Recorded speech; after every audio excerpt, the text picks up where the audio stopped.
today. So today we are focusing on technician, right? How to emigrate your skill set, what you need to know, what are the new updates from technician.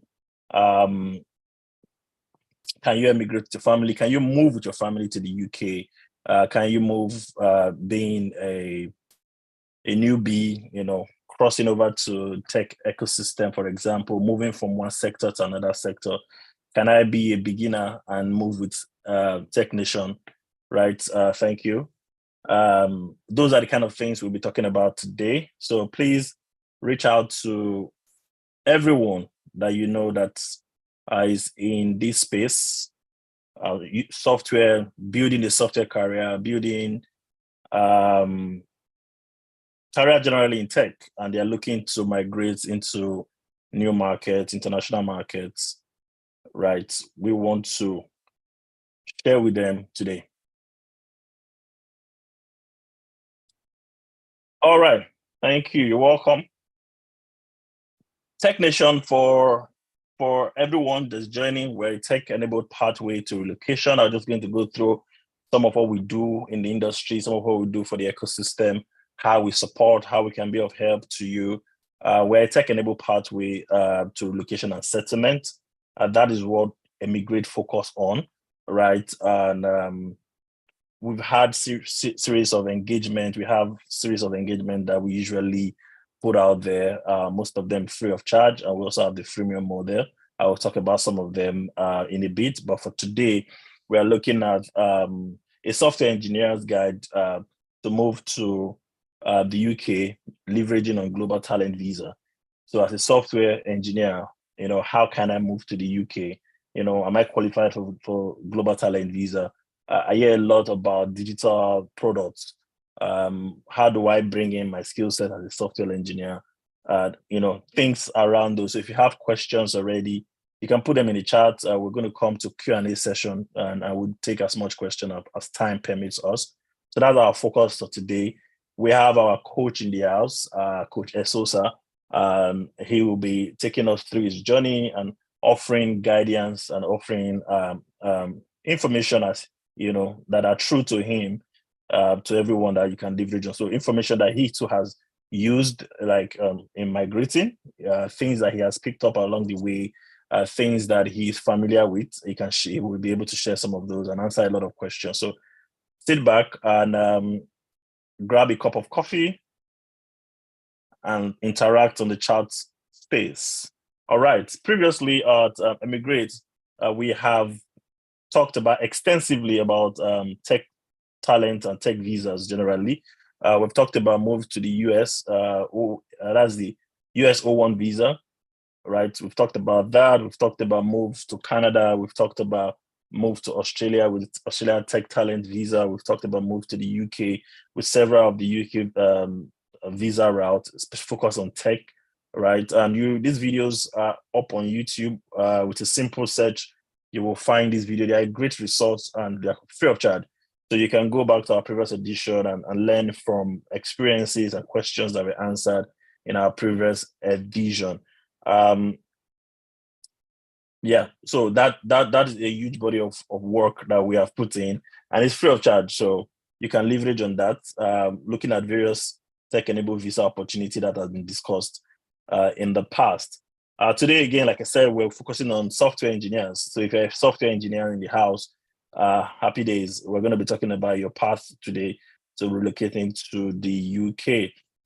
Subsequent edition, or next forthcoming edition, we'll be looking at the UK Innovator Founders visa route. We'll also be looking at, again, the technician global talent visa route. We seem to have a lot of success in that route and a lot of interest in that direction. So we'll talk more about technician and just keeps updating people on the changes that are coming up with regards to technician and the new regulatory or the new instructions that have been given out. So stay glued.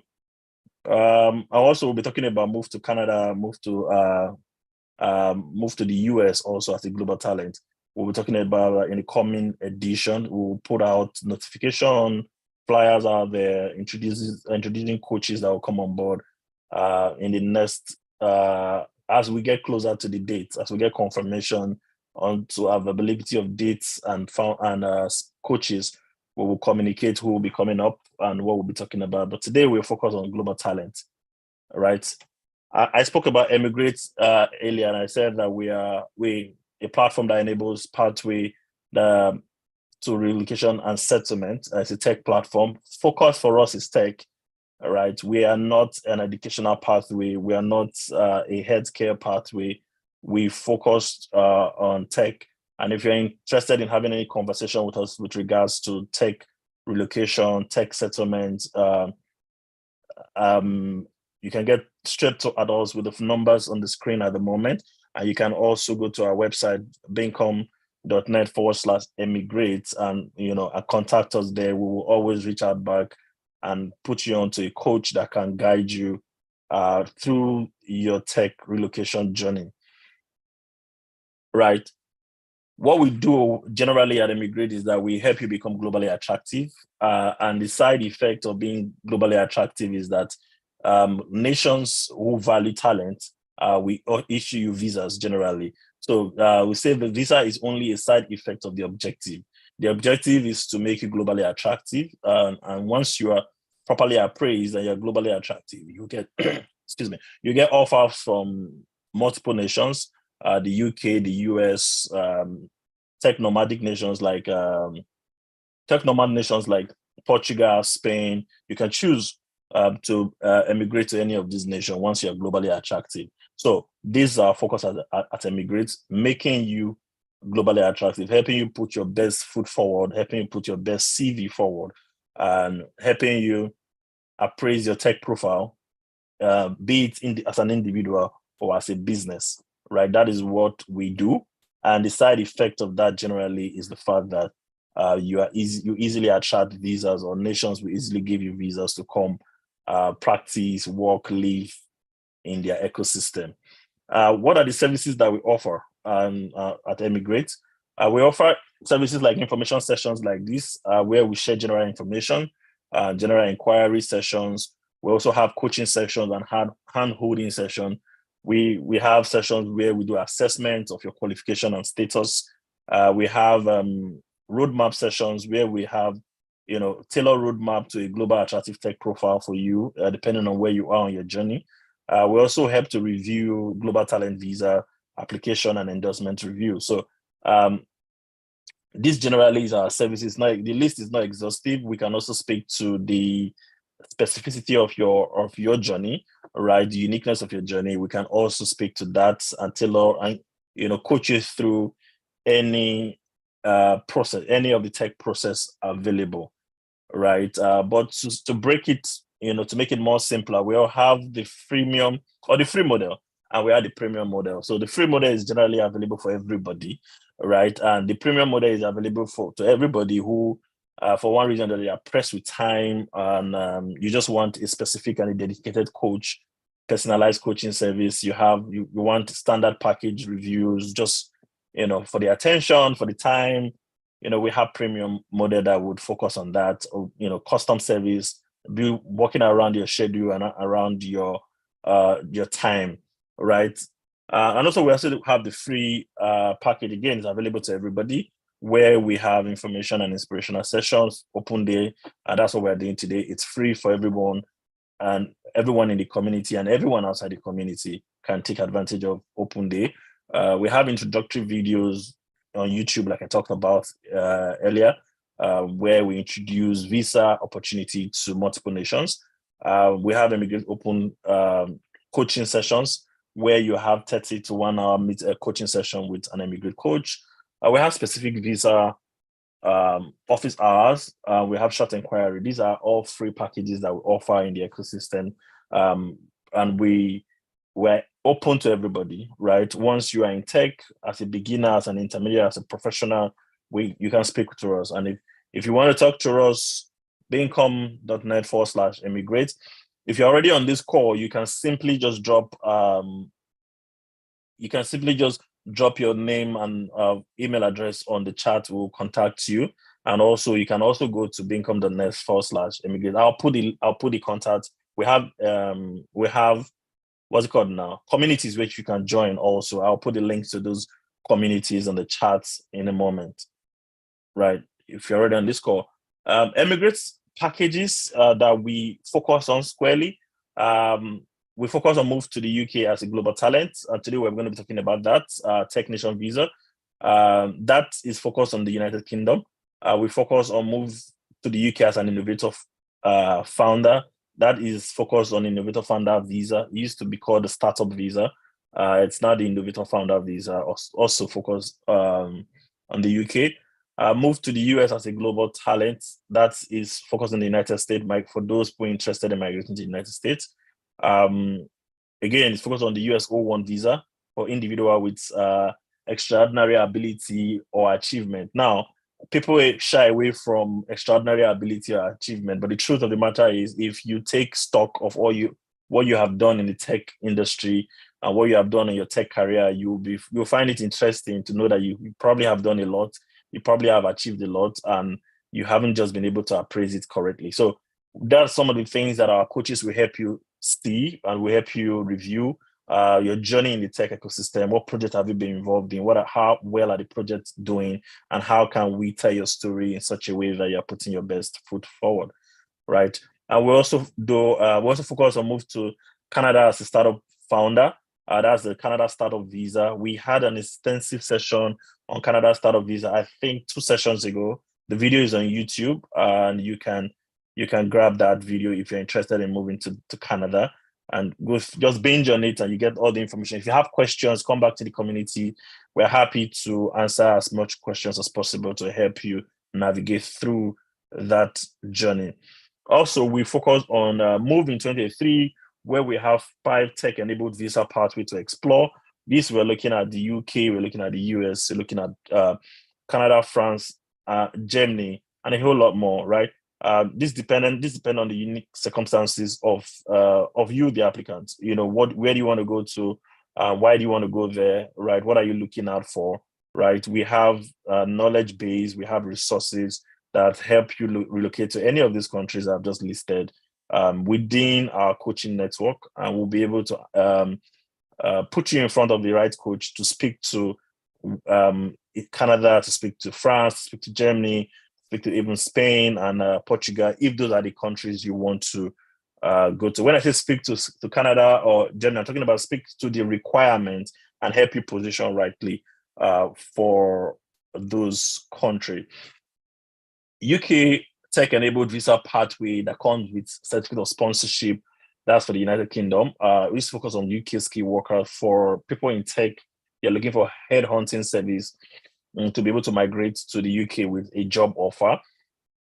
We have such coaches and we have opportunities like that in the ecosystem that we oftentimes advertise and oftentimes coach people towards. Now, settling in the UK as a tech talent, this is a combination of the global tech and the innovator visa and the skilled worker visa. There's a promo actually going on at the moment with regards to this specific package, right? And I will speak to the promo at the course of this conversation. At the course of this conversation. So if you're looking to relocate and settle as a business owner, as a fintech founder, or as a tech founder, I should say, as a startup founder, this settling in the UK as a tech talent will interest you. If you're also looking to relocate your business or your startup to the UK, it will also be a fantastic avenue for you to explore. All right. I talked about our community, the eMigr8 community. We have a WhatsApp community. We have a Telegram community, and I would do well to drop the link of the communities on the chat. But please join the Telegram and Facebook and LinkedIn community and request to be added to the WhatsApp community. Reason being that the WhatsApp community is a closed community, just a matter of numbers that we can accept. But we do from time to time add people from the Telegram community and the Facebook community to the WhatsApp community on request. So if you try to join the WhatsApp community straight up, you probably would not be allowed to. So you can join the Telegram community. One of the things that I ask usually is that you please like, share, engage in the community. A lot of people have gotten free resource, free coaching sessions, extended coaching session, free support by just being active. A lot of people have also been able to partner with fellow tech talent on the same journey and been able to navigate it together, which makes it easier when you form a tag team within the community also. So it's a vibrant community and it's a rewarding community. eMigr8. There's a lot of information flowing in. Now, eMigr8 was incubated or is incubated by a company called Bincom Dev Center. And I'm just going to share some of the work we do at Bincom Dev Center for everyone who is looking at, especially for beginners and intermediary, looking at starting your tech career, looking for internship program, looking for apprenticeship program, also looking for headhunting service program. Yeah, at Bincom Dev Center, we have what we call the Bincom Global Talent, the Global Tech Program. This focus on beginner level and intermediate level for tech talent. The promise of value here is that you learn skill, you gain exposure, and you gain experience because you'll be working on real life projects. So if you are a beginner and you're trying, or you know someone who is about to step into the tech arena because they're tech enthusiasts, they want to build their tech skills, Bincom Global Tech Program is cut out for them. It's a 1 to 2 year program that include internship opportunities that gives you an opportunity to work on real life projects. So I would recommend it for intermediate people. I would recommend it for beginner level also. If you go to bincom.net/global tech, you would begin your journey into becoming a tech expert using the Bincom Global Tech Program. We also have the Become a Tech Talent. This is a package for to train individuals and give you offers within the UK and some of the ecosystem that we are present in. So the tech training, for example, we do tech training monthly for a fee. We do individual career coaching session for a fee. We do tech apprenticeship with UK company references for a fee, a monthly fee, and other tech benefits, right? So if you want to explore, for example, what it feels like to work in the UK, we can connect you to an organization who can offer you an internship, offer you apprenticeship, and for a full package, and that package is discounted to £1,000 for 3 months, right? So this is specific for, you're thinking, is the UK the right place for me? Do I have the skill set? Do I have what it takes? Can I cope in that ecosystem, right? For example, you might want to do an apprenticeship program or a internship program that places you within a UK organization, and you can explore further and learn about the culture, the work culture, and the work ethics in the UK. So that is open for everyone. If you go to, again, bincom.net/global tech, and we can take the conversation forward from there. Other services that we do include the Bincom mentoring platform. This is open to both mentees and mentors. So if you're a mentor, and you're looking for an opportunity to mentor somebody, right, or to mentor a group of people, or you're a mentee and you're looking to connect to mentors, this is the right platform for you. I'm going to share the link to this platform. Most of the visa opportunities that you find around in tech and tech-enabled pathway would ask if you have experience as a mentor. If you have mentorship experience, sometimes that's one of the requirements that is available, an option that you can talk about, or you can present evidence and to say, I've been a mentor. So this is an opportunity for you to grow your mentorship skill. And if you are a tech enthusiast, it's also a platform for you to connect to industry leaders who will mentor you through your tech journey.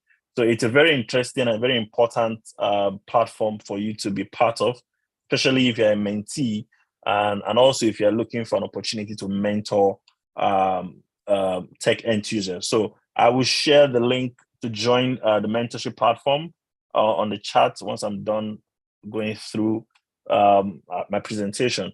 We also have Labs by Bincom. This is one of the platform that enables you build a startup. So if you don't have experience, if you work in service, tech service or health service or operations, for example, in the tech ecosystem or even in a bank, right? If you are a DevOps person and you have not been involved in curating a product from start, so you've not been able to build a startup and you're looking for that experience, Labs by Beancom is an opportunity for you to build a product-led digital technology with a team, right? So we have different cohorts, and it's a 3 to 6 month package where you have cohorts that will choose what product they want to build, and they will go ahead to build the product through the product life cycle from ideation to scaling the products or growth phase of the products in the market that they choose, right? So it's a fantastic opportunity for you to get your hands into startup and product building, and you can add this to your portfolio, you can add this to your resume, and you can apply for opportunities in other markets with this experience to say, I've been involved in building a tech product that could solve the problem with transportation, health, and depending on what the cohorts are choosing to build. So it's open at the moment. You can join the next cohort. Beancom.net/labs is where you want to go to. It's a 3 to 6 month program, and each team comprises of 3 to 10 people. So you have front end, back end, all kinds of skills coming together to build a particular product that they will take to market. All right. So if you have questions so far, if you're looking for more, just please drop it on the chat, and I would get back to the chat very soon. We already have our guest today who is going to be taking us through his journey as a software developer. But before then, visa opportunities that we currently focus, I've talked about this, and what are the benefits of these visa opportunities, for example. So some of the benefits is that they give you pathway to settlement, right? So you're not looking for, certificate of sponsorship. You're not looking for, organization. You have pathway to settlement. You have opportunity to move with your family. You have opportunity as a beginner to plan and build towards, emigrating. You have opportunities also on our platform to look at various opportunities and decide which one you want to go for. The list is not exhaustive, but these are some of the benefits. And a lot of people get excited when they can move with their family. A lot of people get excited when this is straight to settlement, because when you migrate as a student, it doesn't give you pathway to settlement. You have to start looking for a job that will sponsor you, if and stuff like that. But with tech visas, you get straight from the day you step your feet in the country, you're already counting down to settlements, right? So those are some of the things that we look out for, right? Okay. Some available tech enabled visa route. I've talked about these before: the UK, the US, Canada, and France.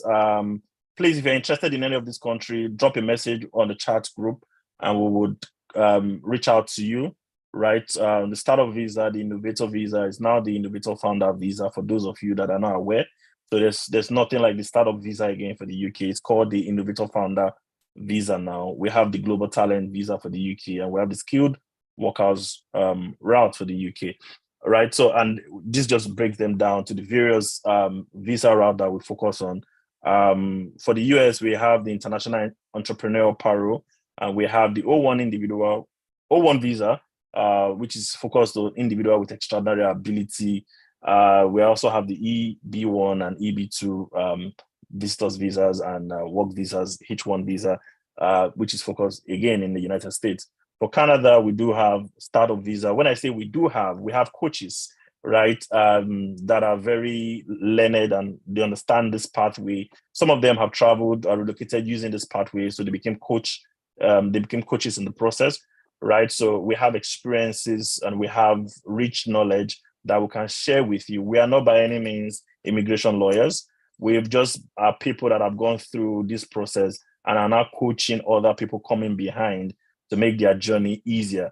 So global talent, our speaker today is going to be talking a lot about global talent because he has gone through that process. He understands the process and he came out successful within the process.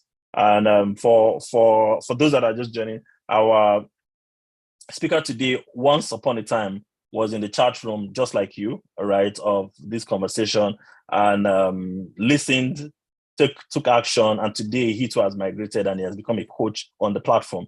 So it's a journey, and you can start right now, right? The best time to start was yesterday. The next best time to start is today.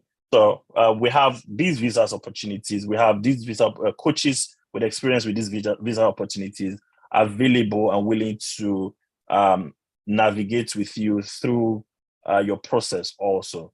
Now, what is the lowest common denominator across all visa opportunity when you're looking at the tech ecosystem, right? And what do we want to achieve at eMigr8? We want to make everybody globally attractive. That's our goal. We want to make you globally attractive as an individual. We want to make your startup, your company globally attractive, to attract investors, to attract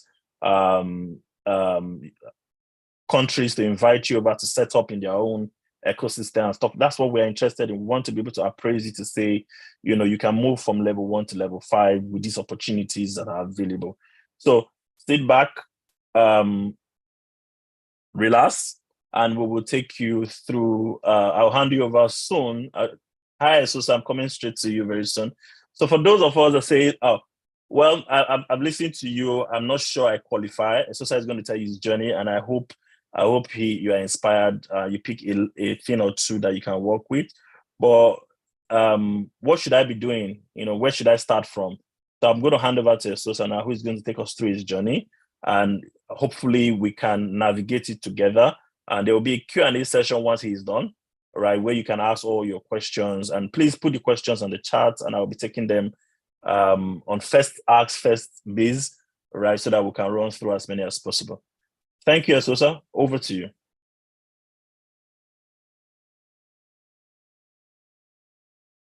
All right. Thank you very much. Thank you, eMigr8, for having me here today. Yeah. It's really a privilege. Can you hear me? Can you hear and see me? Yeah, I can. All right, great. Yeah. Loud and clear. It's really a privilege to be here today. Thank you, Bade and Moody. Thank you for the introduction. Thank you for everything. Yeah. So, good evening, everyone. I hope you're all doing well. Hope your day was good. It's really a privilege to be here today to talk about my journey, and also across this global talent visa, and hopefully someone will be able to learn something. And I just like was said, I was also once like you. I was in a session like this about a year ago, trying to get a hang of this visa, and was able to succeed in it with the help of eMigr8, and here I am today in a position to help someone too. So so it's so that's it. I don't have any slides, so I hope that's fine. So I'm just going to speak, and so if you can take notes, and it's recorded, so you can always go back to rewatch it. And so I have some little notes here that I might be looking at my notes from time to time. All right. So one thing is I'm like a teacher, or I've taught previously as part of like in my career. So I like feedback. So sometimes I might just ask you guys maybe a question or something, or just give me feedback. So I think there is a place where you can give like a thumbs up. So just to make sure that like you guys are still following, and we are still all on the line.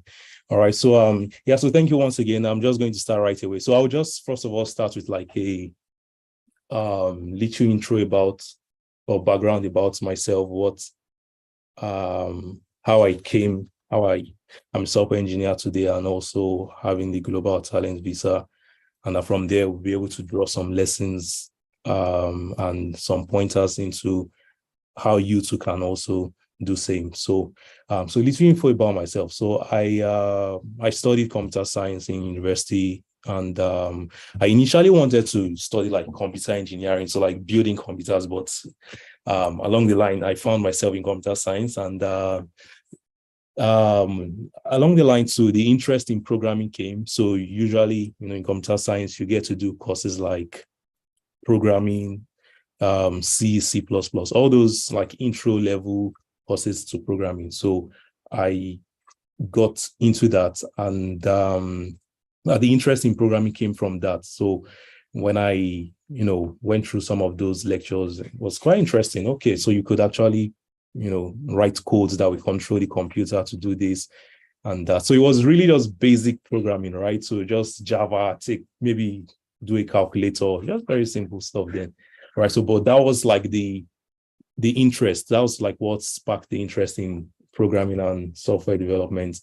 And yeah, so after that, I finished from school and I decided to like focus on it to some extent. So like it was more of like self. So I had to like learn personally. So then I looked into Node. So Node is like, programming language. So for those of us who don't know, which is in JavaScript, using JavaScript. All right. So I looked into Node and also so there was this stack then that was common back then. It was called Mean Stack. Does anyone remember Mean Stack? So that's a Mongo, Express, Angular, Node. So I was learning that then, and that was also around the time, right? So where it was like every day you wake up, there's always going to be like a new framework or a new JavaScript framework, right? So that was the time of like Angular, React, there was Backbone, Ember. If you remember this time, maybe you can just give a thumbs up because that was like quite an interesting time. All right, so that was like around the time I, so I like got into programming, and I can see some thumbs up. Yeah, that was quite an interesting time. There was all of these frameworks flying up and down, so it was a little bit difficult then. I remember learning Angular. It was called Angular JS then. All right, so and then few like months down the line, they said they were going to bring Angular, right? So that was like going to be like a rewrite. It was going to be a complete rewrite like of the framework. So all the knowledge you had of Angular JS was no longer relevant. It was now Angular, which was like a complete rewrite using TypeScript. It was like, what's all this? It was really chaotic then. If you know what I'm talking about, I'm sure you'll be able to relate, right? So that was like around the time. And so around that time too, I got I got like a job. So like that was also after like my service. I got like an intern or like an entry level job or trainee, right? So so that was like good time. So it was an opportunity to really start out a career. And so I was like an intern then, or trainee. I don't know anyone you want to call it. So right, so that was like entry level stuff. So started then along the line, still in the company, I was able to transition to software engineering. So that was like the first time I started like writing code professionally, for a company, like building actual products that people use. All right. So and then the language then was C#. So I had to like drop all my JavaScript experience and then learn C#. Right. So it was like also like a new learning experience because that was like a new language. And like it was like you had to like learn it because you actually had to deliver in order to like maintain your job. So so I had to like ramp up on that. All right. So it was quite interesting. I also liked the language to C#. I was able to learn it very quickly. And so the whole concept of OOP, abstraction, encapsulation is a language that really embodies that. So I really liked that. So I was able to pick it up quickly. And so so I was in the company working and so building a product for so majorly I was working like in the power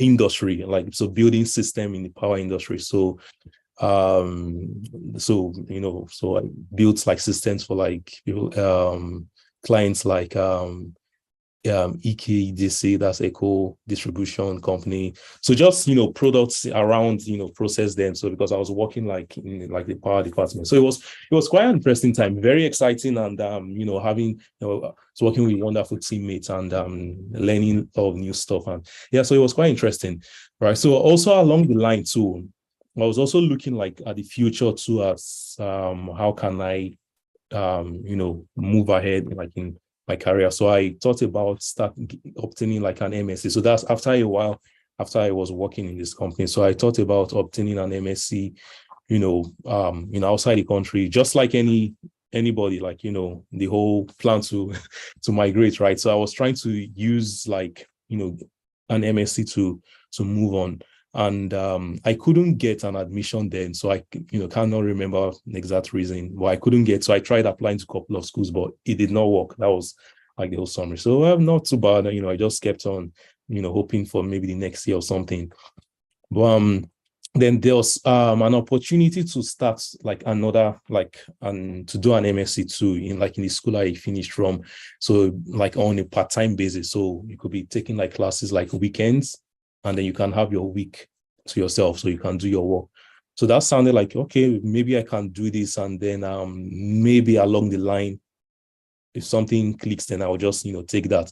All right. So I decided to jump on that. People also advised me, maybe you can try this, and hopefully if like something outside the country clicks, then you can now just jackpot as they call it. So yeah, so I took up like an MSc in my school where I did my BSc. I took up one that was in software engineering. So I wanted to like really be like a pro, or so to have like the credentials, and then to also have the experience. So I took an MSc in software engineering. So yeah, that was going on quite well. And yeah, so I was taking like classes during the weekends, and then working during the week and doing stuff. So it was pretty good. So but however, along the line, I like got this invitation from the school, like it would be nice, like they wanted to have me like back in school to be like a lecturer, sort of like to teach students and all of that stuff. So it was like kind of like a difficult decision then, because what that meant was that I had to like leave my job like as a software engineer, and then go to like a classroom setting to start teaching. So one thing with me is like I like teaching people stuff. Like I like, so stuff I know, like I like, okay, this is how to do it. Right. So so I like, impacting knowledge. So that was even one of the reasons they called me. They gave me the role, right? So it was okay. So I got advice from people. Yeah, it was kind of like a chaotic time then, trying to leave like a job I had, was very well, and then go back to the classroom. But it was a little bit difficult, but I eventually made the decision to go. So I left like the job I was doing then as a software engineer, and then went back to the classroom. So that was, I did that, aside from the couple of the piece of advice people gave me, I also did that because I knew like I had gotten to a stage where I could, I had this confidence in my skills that even though I'm maybe in a university, or maybe in somewhere that's far away from like civilization, sort of like maybe a village or something, I had this confidence that if I apply myself, if I put myself out there with the opportunity of the internet and remote jobs, I could get one. So even still, as like if I'm there, isn't so the mindset I had then was that this is not like the end. I'm not like going to just sit down here and be comfortable and then just be teaching. I had this mindset that I can still do something. Yeah. So I had that confidence that yes, even though I'm leaving this now, I know that I can still obtain something,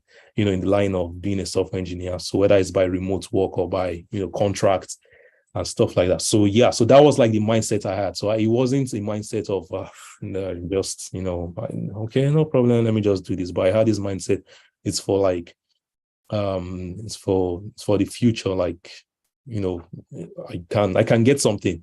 All right. So while like teaching. So yeah, so that was it. I was doing that. And so around that time, so that was now around the time COVID came. So that was 2020. That was a very hard year. So it was those were very hard times then.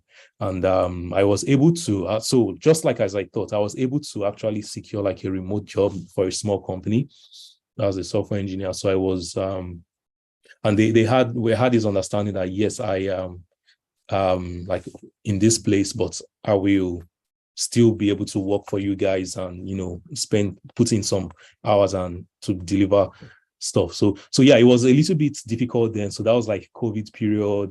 So things were really hard, and then I was yeah. So although like most like schools closed down, but so I but I still had some like activities to do within the school, and which we were still even like having classes then. If I remember, it was like online classes, so we didn't like close down completely. We're still having, so I had to like still teach and then still do my remote job, and then and I was still a student then doing the MSc, so like part-time. So it was really hard then, right? So I was like working like 2 jobs and then being like a student part-time stuff.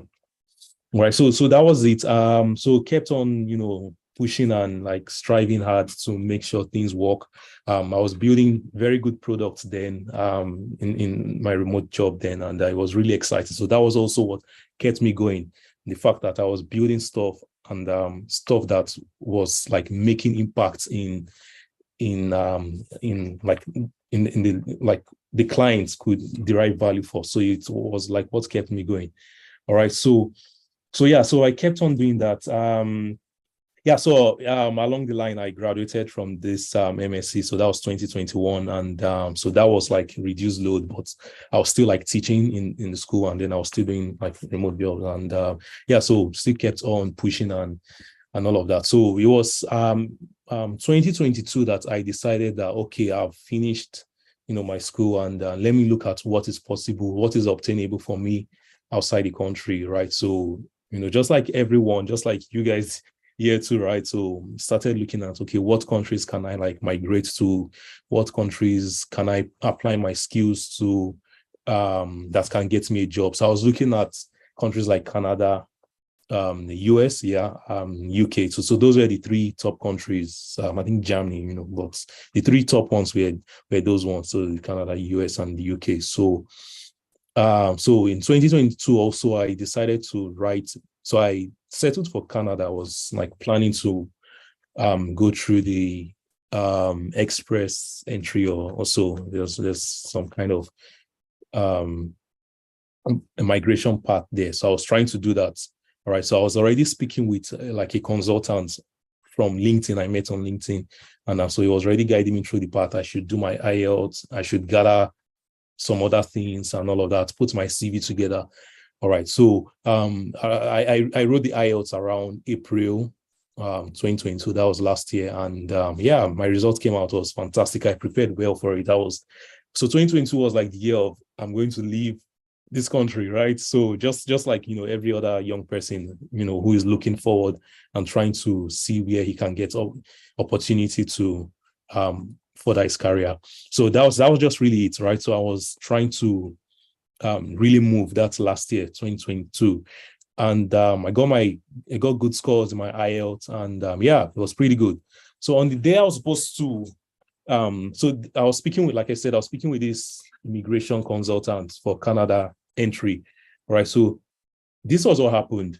So we've been talking. So he had already broken down the payments I'm supposed to make so that I can begin the process. So I was supposed to like make the payment, like say the next day, like today's Wednesday, like Thursday, I'm like going to process the payment to make to him. Then I just got a mail, like let's say in the afternoon today, I got a mail from someone talking about, I'm eligible. Like he saw my profile, I can apply for technician, global talent visa. I'm like, what is this what is technician? What is this? What is this guy saying? It was now then I remembered that sometime in 2020, I had actually come across technician, mind you, like that was like in 2021. All right. So like December 2021, like during the holiday, Christmas holiday, I was, enjoying myself. I saw a tweet. Someone had just arrived in Heathrow, the airport, and he was tweeting that, thank you, technician. I got this, because I went through this route. I was like, what is technician? What is this? It sounds so lame. Why will something be called technician? Like, okay, well, fine. What I did then was I bookmarked the tweet. So I was like planning to go back to really understand what is this technician thing. So, but I forgot, things came up. That was December festive period. I was enjoying myself. What I was not bothered about. What is this technician? So I just bookmarked it with the plan on checking it out later, but I forgot. So it was now when that guy sent me a message on LinkedIn. I can use technician. I'm like, what is this technique? Well, so I now remember, okay, there's someone that I bookmarked his tweets sometime in 2021.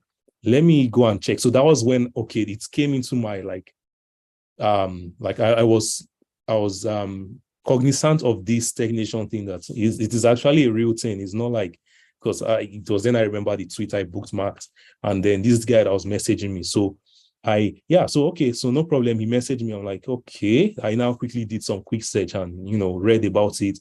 And then that the next challenge was now the requirements. I started seeing exceptional promise, exceptional talent. What is all this? You should be a master of, should have built product-led solution. Like, what is all this? Big grammars everywhere. I'm like, okay, what's going on here? So it was a little bit, challenging them. Like, so yeah, I'm sure if you have read that document, you understand. Just give a thumbs up if you understand what I'm saying. It's like all of these big grammars everywhere is like product led. So there's a portion for technical, and there's a portion for business. So it's like, oh, man, what's this? Man, please take this off. All right. So, but this guy that contacted me from LinkedIn. So he was like saying he's a consultant to immigration, that he can help me with it. He looks like my profile, like I'm eligible. I'm like, oh, okay. So they said he will have a free session with me, and okay, fine, it's free, yeah. So I scheduled a meeting. So remember, I said I was supposed to pay for the Canada on the next day or so, like. And then this guy was coming. So I did the quick search and saw that technician was real. I'm okay. So normally when I make my mind to do something, like, in that instance, I made my mind up to pay for that, to pay for the Canada stuff. It's very difficult. Once I know it is real, it's legit, it's very difficult for something else to come in last minute and change my mind. So that came and it's like, this is difficult. I wouldn't do this. It's like I've made my mind.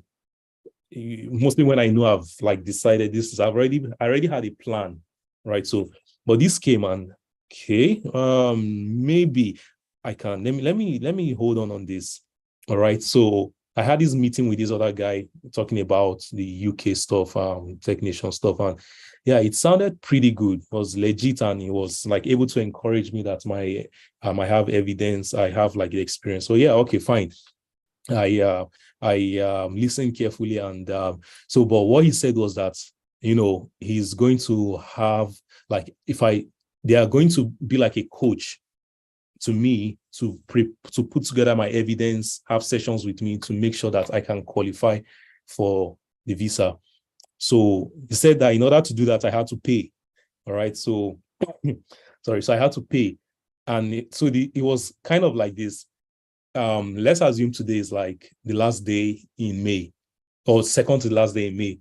Next day is like the last day in May. So it was like I had to pay before the end of May, because by June they were going to increase the price. So it sounded all fishy to me, and I wasn't too sure, but I just had faith sort of, and okay, let me.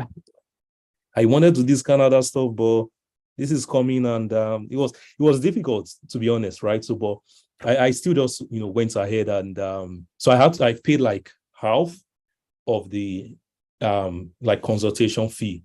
So you had to pay half first of all before you could get into before they can start the consultation. So fine, right? So so we started, and so we said I should get evidence, okay, of we have worked and all of that stuff. So that was like now what's like set me on the path of, okay, this is like it's evidence based. If you read through the requirements, you understand like you have to bring all of this evidence and stuff. So that was it. I started looking through. So I started looking through. So this is like the hard part. So I think the context here is there are a couple of you who have experience working, like you've been working for some time. Some of you are entry level, and some of you don't maybe know yet, whether tech is for you. All right. So this is one advice I'll give you right now. So for those who are like entry level, right? So you are here, you've shown interest in the technician visa. Read through that requirement, and then try to see each of the categories, how you can align like your career or daily activities to produce evidence in that, because everything is purely evidence-based. And so aside from, which I'll get to shortly, aside from the recommendation letter, which you have to get from people you've worked with in the past, every other thing is evidence-based. So whatever stage you are in, so for those who are like starting, like make sure you have evidence. Then for those who have experience, this is the hard part, because that was like kind of my situation, sitting down and then so you've done stuff, like you've done stuff, but you are just looking at this requirement from technician, product-led digital technology. How can I align my evidence to meet all of these things? Because that's what they want to see. All right. So that's the hard part. So it requires deep level of introspection. What have I done? So really like taking stock of the things you've done. How has this thing made an impact? I've done this, I've built this. How has it made an impact? How was this innovative? What have I done through these years that is, different, that is novel? That is like the real thing. So finding those evidences was very difficult.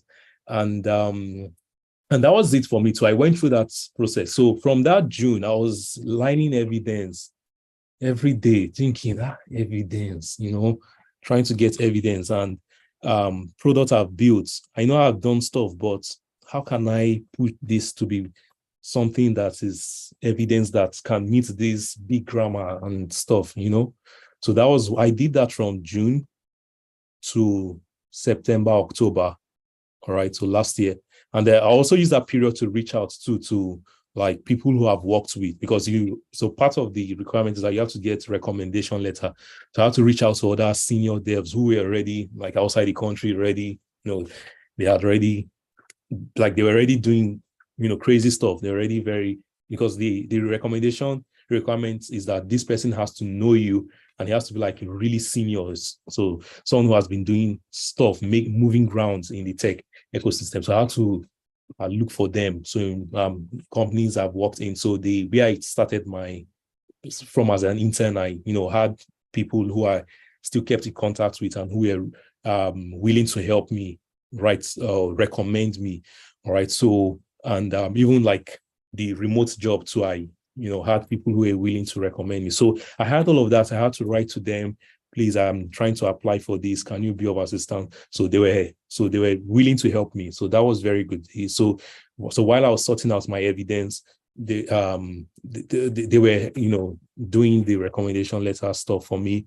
And so all of that. So like to really cut this story short, time is really running. So at the end, when I was ready, I had all my evidence, I had everything. So I now wanted to get back to these guys that I told you from LinkedIn that said I, should join, I should pay some money so that they can be like a consultant to me. So I reached out. So guys, I have my evidence here. So come and review it and put me in the right position. No response. I reached out on LinkedIn, no response. I reached out via email, no response.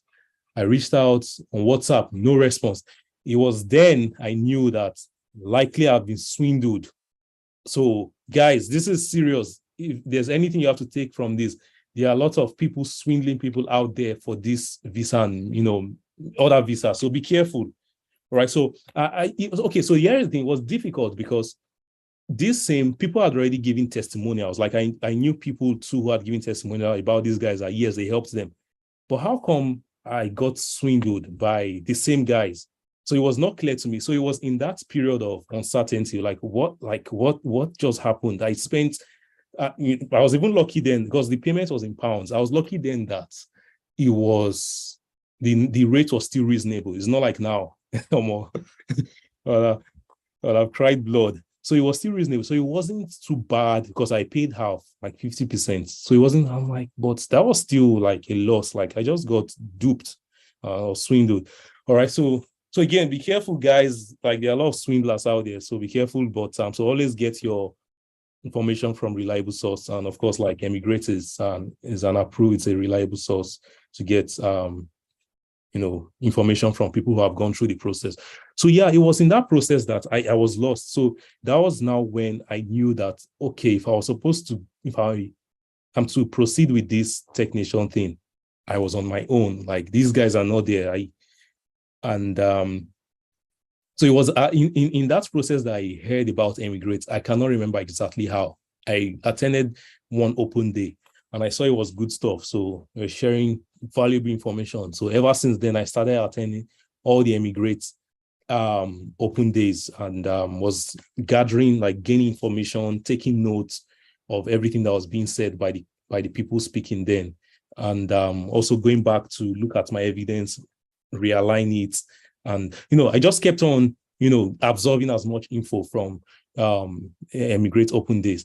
So, yeah, so it was, so that was it, so, things turned out bad, but that was how I found out about eMigr8. And, yeah, so it was when I was ready to, like, submit after I'd, like, gotten valuable feedback from, like, some of the open sessions so the eMigr8 has this 10 minutes thing where you can speak with, like, a life coach and on anything at all. So since I had my evidence, so I made sure I was prepared. So I was able to secure one of these 10 minutes there, and it was Bade that time. So he just saw my evidence. Time was not there. So I was asking him something about I think my personal statement or so just to get some more information. And I also was able to show him some of my evidence.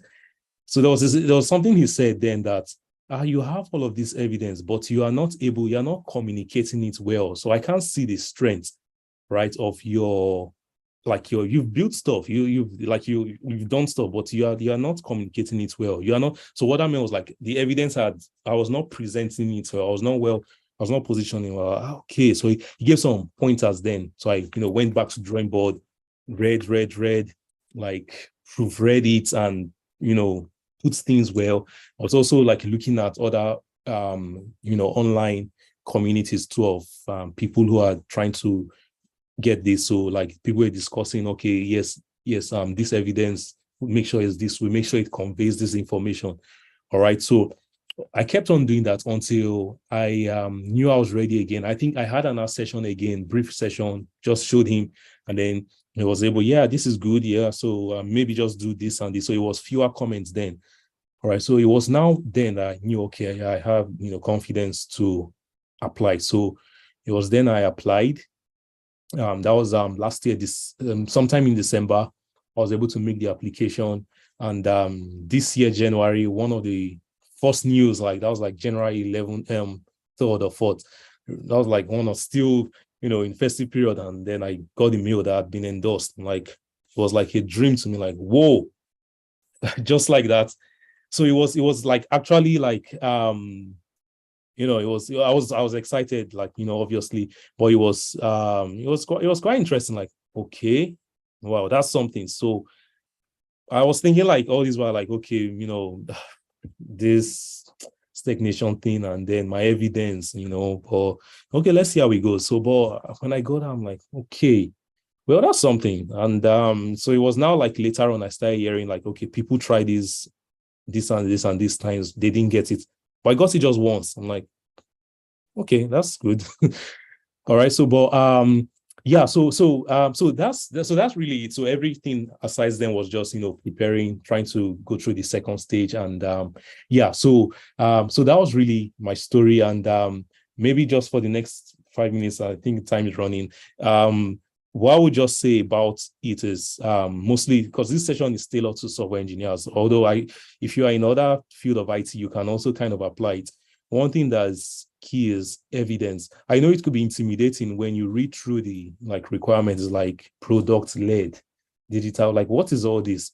But there's one thing Bade used to say. He says you should have 2 levels of reading those requirements. The first level is just to skim through. Okay, let them blow the grammar, product-led and everything, digital technology. Let them blow it. Just, like, read through. And the second level gets, like, paper and get something that you can use to take notes. So, like, read it, like, don't read it, study it, like, digest, because eventually when you study it, you can look like, okay, yeah, I can actually do this. So they are saying innovative, you must have impact. But you can look through, and when you really digest it, you can kind of understand that, yes, I've been able to do this, I've built this. And that, so yeah, I can qualify you. So it builds confidence in you, right? So, but if you just read the first time, or you're just sitting down reading it, you won't get that confidence. Like you are seeing all of those things, so you won't get that confidence. So first thing is, make sure you understand, read to understand, study it, and then so like I said, there are two categories. If you are starting out, this is good. So you can easily set goals. Okay, for the next 6 months, next 9 months, 1 year, 2 years, this is what I want to do. I want to do this. And you know that you're tailoring it towards one of the categories of the requirements. And then you start stacking evidence. Evidence is key. All right. So for me as an engineer, so let me give you the detail of evidence I had. I had evidence sort of things that built, like I could show like the code commit. So, engineers, you understand what I'm saying. So code commits will contain like your email, like your name. So if you've set up your Git and everything properly, you should do that. All right. So it contain. So I had the code commits, evidence of code commits. I had evidence of like the PR, that's pull request I made for a specific feature. And then I had that feature, I had like screenshot, and also like publication, like from the clients, media publication, that this is the system. I had all of that, so I could easily, the evidence was like irrefutable. It was like glaring, like, yes, this is the guy who did it. This guy, this feature we are seeing, this is the commit. I could show that this is the commit I made. This is the pull request. This is like, so you get what I'm saying? And that's a good thing. Like as engineers, you have like things like Git that stores history, like back, as long as you've configured it in your name. Even if you're working for a company, it will, like, your name will still show somehow, in the email or something. So I had that, and that's a good thing. All right. So you need evidence. You don't want them to be doubting. You want them to just see like, okay, you present your evidence, like you send the document. You want them to just see, okay, this is it. This is the guy, like, and this is the impact. So you have to also speak in terms of like the impact. So obviously, if you read through the requirements, you have the categories of like the mandatory and optional. So you have things like impact, you have things like innovativeness, you have things like research too, and maybe contributing to open source. So all of those things, so you just find the one that you're confident in, you can rack up evidence in, and then build evidence. That is really it. Build irrefutable evidence that someone will see it and like, yes, this is the guy. And just make sure it's genuine. It's like, don't make people to doubt. Like, just make sure it is like, and that's why I said, like, for engineers, it's really like an advantage. You have things like that shows you like commits. All right. So yeah, that was really it. Maybe for details about my evidence, for the mandatory, the evidence I submitted around that was like an innovative feature. So that was around innovativeness. So a feature I built in the system that was used by a company like Nibs. Nibs is a very big company. So, and they had like media publication of the system, and I could show like evidence, like code commits that I built this. So that was that. And for the optional, I think I had something around impact. That was on another system I had built. So I was able to show evidence to around that. So, and I also like published like publications, academic publications. So so during my stay in teaching in university, I was able to publish in international journals, peer-reviewed international journals. That's one of the evidence too. So that was also what I used to. All right. So I was able to rack up evidence in all of that. And I also was able to get, aside from my recommendation letter, I got people who had worked with, even from people from a company like Neves. So at some point I was like I was standing in for like the product manager. So I was put in a position to stand in for the product manager from the from the company I was working in. So I had to communicate. I had to interface with like the team from NIBS. So it was, being an engineer, all we just do is code, but that puts me in a position to be able to like speak and explain like a product. All right. So from a product level, right? So that was like, something that's like, not like my regular day-to-day. All right. So that put me in that position, and I was able to get the manager too from NIBS. He knew like how I was able to handle things then. So he was able to write me a recommendation too. And so all these things all just further solidified like my evidences. And so that's really it. So the key thing is make sure evidence is strong. And yes. yeah. Thank you. Thank you. So let me step in and help you out, and I'll also give you a minute to catch your breath. We are now in the question and answer session. Our coach has started answering some of the question already around evidence and the evidence he provided when he was applying. He talked about Technician. He was referring to a site, Technician site, which is technician.io. Which if you are interested in the technician route, you should study that site very well, read every line and understand what they are saying. They are written in simple English, but you can also read and understand what they are saying. Technician is divided into two sort of broad category, the exceptional talent and the exceptional promise route. Right, so those are the two categories. Exceptional promise is between, if you have been in the industry between 1 to 3 years, right? Let me say under 5 years, you've been in tech, you can apply for exceptional promise. Exceptional talent, that's for those who have been in the industry post upward of 5 years in the industry, you built a lot, they are now an exceptional talent. So those are like the two broad categories. They all have requirements, a mandatory and optional requirement that he has already spoken about. So you want to go and study that site and put your evidence together.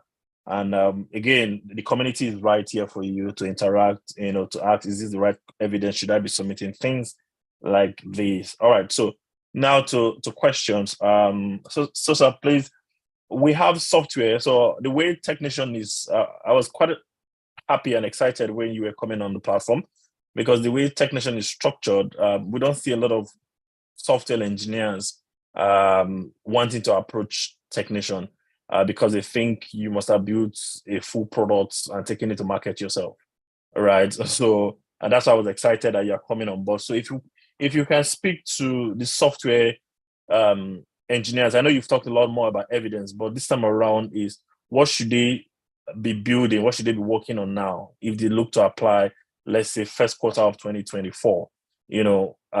What should I be working on? What are the kind of evidence, or what kind of project should I be taking on, right? As a software engineer, what kind of project, and what should I be working on? Those are the questions generally. So if you can speak to that, just to encourage the softwares and the engineers in the chat, and I'll be watching this later on. Yeah. All right. Thank you for that. So that's really key. So like I said, you should, if you are maybe entry level, you should start looking at how you can obtain some of this evidence and what you can do. So one thing is this. So maybe you have to, because one of the evidences, or one of the requirements is like, product led. So you have to start seeing how you can build like products or something that is that can have some kind of impact. All right. So if you are, let me speak to two categories of software engineers. So you could be a software engineer in a company that's maybe you just joined, and then there's already an existing product that's running fine. So what you just be doing is maybe maintaining. So nothing new. So there's no like, okay, in the next 6 months or something, we are going to release this. All right. So typically that's situation where you say, okay, in the next 3 months, 6 months, or 1 year, you release something new. Is like if you're working in a startup, typically. So there's like the core products that you're trying to build, whether it's in payment, or healthcare that you're trying to build. All right. So if you are, so that's one kind of, maybe it's easier, but if you are not in that, maybe you are just in a bigger company that already has running products, then there are other ways to get evidence. So you can, in your spare time, contribute to open source. That is one, I don't know, maybe people don't really believe in it, but it is real. I actually had some open source contribution, but I didn't, because I just, I didn't have like, I just needed to use two optional. So I didn't want to bring another one, to, right. So, but I had like open source, evidence to, I had contributed to a blockchain platform and all of that. So with your spare time, like, if you think maybe you're in a place you're not building like a product that, okay, in the next few months you'll be usable, then what are you doing? Like, about like your own career, your like personally, what are you doing? So like, how are you maybe open source, or if you have your own maybe personal, or you maybe have another product, you are working with a team of people, that's also fine too. But you have like open source, then you also have like, there's also one evidence to that, if you maybe spoken like in a conference or in a large, so you can also try that too. If you think you are a good speaker, you can know, there's also the one of, if you have technical writing, you've been writing technical stuff, a lot of people are also doing that too. All right, so those are also evidence. So again, if you look through the evidence, if one is not really aligning with what you are doing at the moment, find another one. Mostly if it's one that you can do that is maybe not, maybe your weekends or your free time, you can easily start up like you can start writing technical writing, like that's industry, not just some local stuff that's published in core technical like websites, or you can speak in conferences and make sure it's well documented. Yes, that this is really you, this is really the conference. All right, so those are some of the other things. All right, so that's really it. So like the way the world is now is, I remember one time, one of my team lead then said something like this, that so we're trying to like achieve like test coverage. So software engineers, you understand what that means. So test coverage of a certain percent. So I think I was going to use like another ID or something. So someone in the team, like the project manager, said, I hope that will not affect it. But he said something that really stuck with me. He said that it wouldn't, like the metrics for measuring coverage is the same, whether you use one ID or the next or the other one. So you could choose to write, he even went further to say that you can choose to write your test, in like Abuja, you can choose to write your test in Port Harcourt. It's the same thing. If it's not up to the percentage, it's not up to it. And then that's like really stuck with me. It's like, that's the same thing with tech too. It's like you have this opportunity, so don't think because you are working in some company that maybe there's really nothing happening. What are you doing? All right. So what are you doing with your free time? So don't limit yourself. All right. So you can achieve like anything. So you might be in a small village or something. Don't think like you can't. It's the same thing. That's why they keep saying try to be globally attractive. All right. And that's those list of stuff in that technician thing is like your guide to being globally attractive. So if it's not technician today, it could be another one. Yes, you could show evidence that you've spoken in this conference. Yes, you could show evidence you contributed to some open source project or something that has moved the tech industry forward.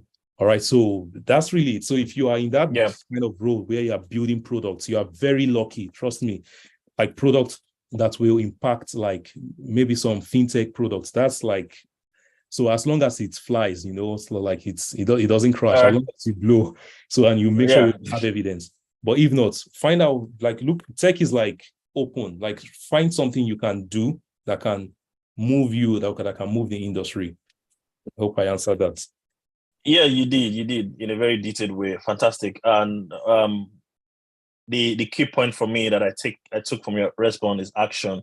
If you're in a service-led business, for example, you should be building things on by the side. You should be volunteering and contributing to open source and working by the side. If you're in service led tech kind of business, if you're in products, you are happy days. You can build features that you can apply with, and which is very important. So if you're any software, if you're a software developer or a software engineer in the house, you should look out for, how do I contribute to products? How do I contribute to the ecosystem? How do I where do I volunteer my time, which is very important because these things come around to help you. It might not be technician, it might just be something else tomorrow. And the fact that you presented a paper, you volunteered your time to build a simple feature for an open source, it will come back to help, right? So we have another question. Abiodun is asking, for a website or a web application developer or a mobile app developer, does the website and apps he has built be used as an evidence? Can the website and app he has built, can it be used as an evidence? We're looking at a website, a web developer and a mobile app developer. Do you want to take that? Yeah, sure, if that's fine. So what I would say about that is this: anyone can build websites today. You can literally just pick up any tool. What you are looking for, what's from my own personal experience, I can see from studying the material, what they are not just looking for anybody, just like anybody that can build like a website or web app. There are lots of people. They are looking for something that can really differentiate you. And or if you build something, maybe like a website, like what impact? If you just say you built some websites that somewhere for maybe, I don't know, a school or something, well, that's good. But what's like the impact? Like what like transactions? So if you can show that maybe your website or app, like there's like real impact and is tangible impact, then I think that's fine. But if you are just saying any website, it's like, I mean, anyone can build any website. So, but what's differentiating your own website or your own web app? And there's one thing too you have to pay attention to is they keep saying product led. So if you just build some random website and is maybe it's associated, maybe it's not associated, it's just just any website. That's like, well, but if your website is like maybe associated with some products you're building and is able to maybe has some innovative stuff and is really able to show that you've done something like different, maybe, I don't know, some crazy Gen AI stuff, just whatever it is, and you can actually show impact or some kind of innovativeness in it, then yes, yeah, you can package it. Again, it's really packaging, how you can package this, show the impact that this thing you've built. Maybe for a client, it is generating this amount or this volume of transactions. And it's something that's brought value. All right. So that's the key. And if you're just saying any website, I don't think so. Like anyone can build website, but what is special about it? That's my fantastic. That's a very good way to answer that. Yeah. So there are website developers everywhere. What's unique about these websites and these apps they're building? Are they scalable? Are they impactful? Those are the kind of things that they're looking out for. Right. So it's not just putting a website together. It's what's the impact story behind that website, and what did you contribute? When it comes to building the website. So when you can submit a website, but just make sure that there are strong differentiating factors when it comes to that application that you're submitting, right? If you put yourself in the position of the person reviewing the application, if somebody just submits to you to say, I built website A or B, and there's no impact story, there's no value story to it, would you sign up for it? That's one way to also look at it. All right. Okay, fantastic. Coach, thank you very much. More questions. So we're looking at software developers. Again, I'm very particular about software developers, right? Because they are the engine room of the tech ecosystem itself, right? They write the codes, and they are the with all due respect, we call them geeks, right? Half the time, they don't have social life for many of them, or people think they don't, because they are always writing code, 1,000 line of code, 2,000 line of code, and when they hear about things like this, the first reaction is, it's not for me. It's for the people that sell the products. It's for the bosses that sell the product. The question is the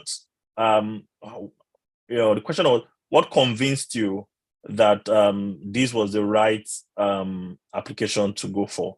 I know you talked about you had the Canada option that you were going for. Then somebody reached out to you on LinkedIn, but what was that convincing factor, seeing that you're a software developer, that made you choose technician? Okay, well, so I think the like I said previously, like I already had this mindset that I need to like find myself in a place where there is like opportunity to be better, right? So I already had the foundation, the mindset, so wherever that could be. All right. So and UK was part, Canada was part, and the US too.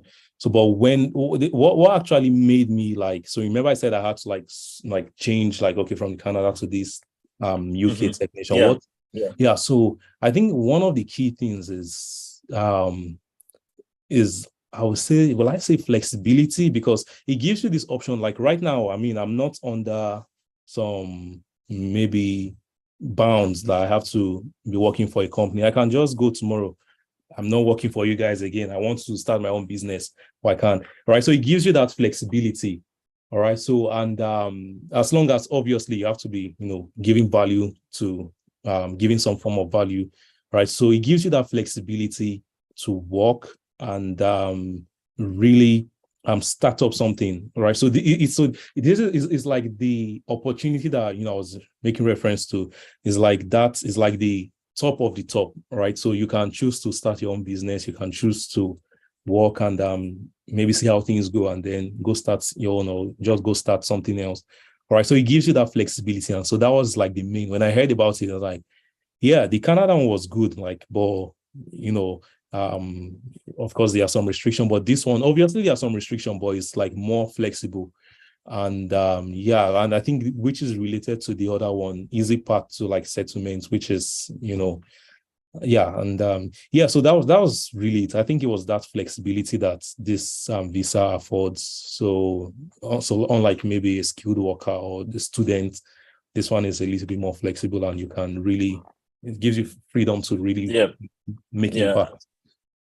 Yeah, and just to encourage every software developer in the room, Coach Asisa applied for the first time and he got it at first try. So he didn't have to do a review of his application. So if you're a software engineer in the room and you're thinking, is this really for software? Yeah, this is a testimonial, right? Speaking to you. He applied for the first time and he got it for the first time.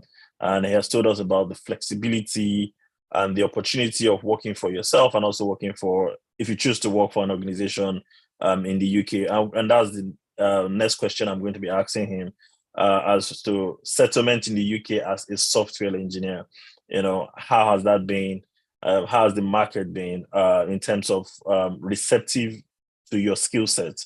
Did you have to look for job, or are you doing your own stuff at the moment?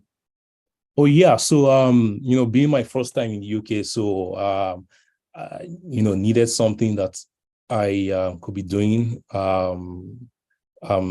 pending, when I get fully settled, and then decide if I want to start up something. So so when I got the visa and everything, I started applying for jobs, and also had to, like, I got people to help me. I also, yeah, eMigr8 was also helpful. So like things like my CV, I had to like watch a couple of videos on eMigr8 that talks about how you can pattern your CV if you want to get a job like in the UK or some of all these other countries. So I had to do that. I also had help from someone who was already here, was able to dedicate time to help me restructure my CV. And yeah, so applying, it was quite like a difficult, it was quite challenging, because for software engineers, getting a job is like, I know getting a job generally is difficult, but for software engineers, you'll be giving coding challenge that can span, that will really drill you. And then for these companies, like, they will put up coding that will drill you, like that will test you. Some of them will even give you, like, they will give you the code, like, go and just, this is it, go and solve it. Those ones, they are not looking for an answer, they're just looking for the way you think.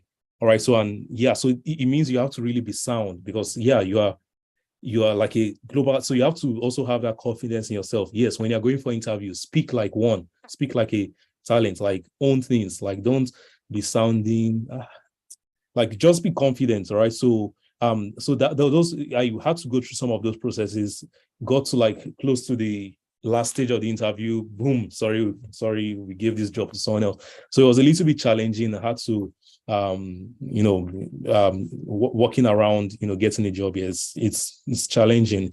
Anyone who has gone through it will tell you that. So but eventually I was able to get one and scale through, and yeah, so that's what I'm doing now. And yeah, so essentially if I can do it, like anyone can do it. You just have to like have the right mindset, and you start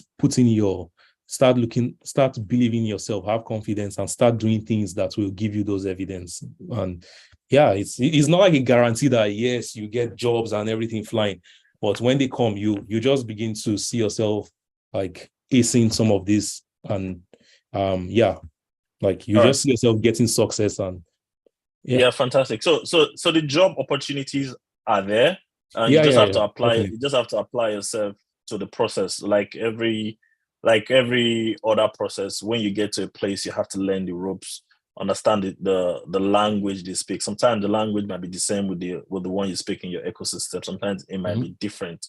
All right, there might just be tools that are different from the one you are used to, or they are referred to in a different language. But ultimately, it's the same philosophy and it's the same principle that governs software engineering anywhere in the world.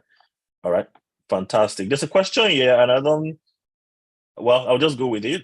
Do data scientists or AI professionals have chance for such? Yes, they do. Data scientists and AI professional at the moment, those are the hottest talents in out there, right? Those are the hottest talents. So if you can put together, your experiences, put together your skill sets in such a way that it is convincing, right?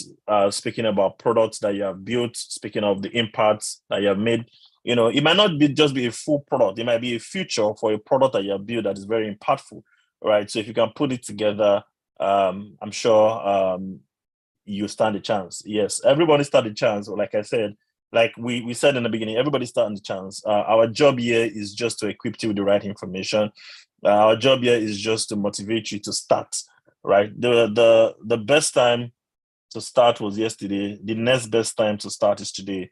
Like Coach Esosa said, he took everything he learned from everywhere, including eMigr8, took actions with those information he got, and he booked in time for reviews, and we got time, and he got reviews, and he was able to apply, and he got it.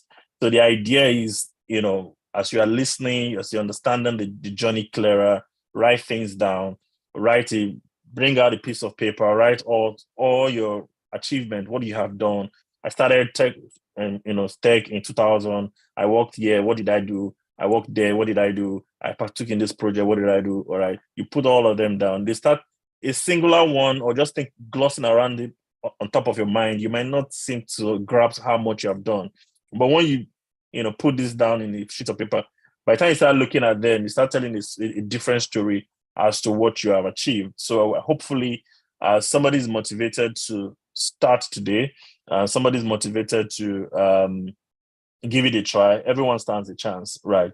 Everyone stands a chance. I'm going to speak to